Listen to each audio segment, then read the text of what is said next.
بسم اللہ الرحمن الرحیم۔ ماں کی دعا کے آگے تکبیر بھی بے بس ہو جاتی ہے۔ ماں کی رضا اللہ کی رضا اور اللہ کی ناراضگی ماں کی ناراضگی میں ہے۔ ایک دن میں نے ماں سے پوچھا، جن کی ماں نہیں ہوتی ان کے لیے دعا کون کرتا ہے؟ وہ بولی، دریا اگر سوکھ بھی جائے تو ریت سے نمی نہیں جاتی۔ ایسی ہستی جو اپنے لیے دعا کرنا بھول سکتی ہے پر اپنی اولاد کے لیے دعا کرنا نہیں بھولتی، وہ ماں کہلاتی ہے۔ ماں زندگی تاریخ راہوں میں بھی روشنی کا مینار ہے اور باپ ٹھوکروں سے بچانے والا مضبوط سہارا ہے۔ ماں تو ماں ہوتی ہے، پہچان لیتی ہے کہ آنکھ سونے سے لال ہے یا رونے سے۔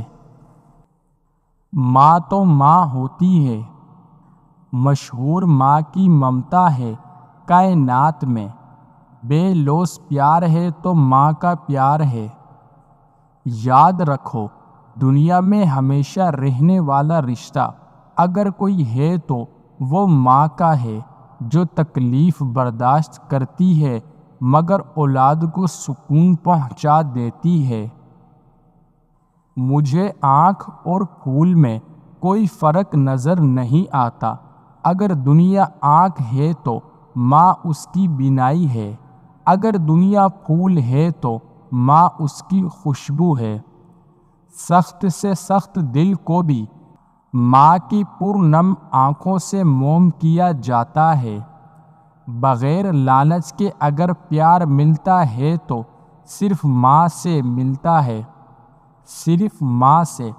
سب شیریں پیار ماں کا ہے، ماں کے بغیر گھر قبرستان کی مانند ہے۔ دکھ دے کر ماں کو کون خوش رہا ہے؟ یہی مرکز ہے سکون کا، یہیں سے راحتیں ملتی ہیں۔ ماں وہ ہستی ہے جو اپنے خون جگر سے اولاد کو پالتی ہے۔ یہ جو مائیں ہوتی ہیں بہت انمول ہوتی ہیں، یہ نہ ہوں تو بیٹیاں بے مول ہوتی ہیں۔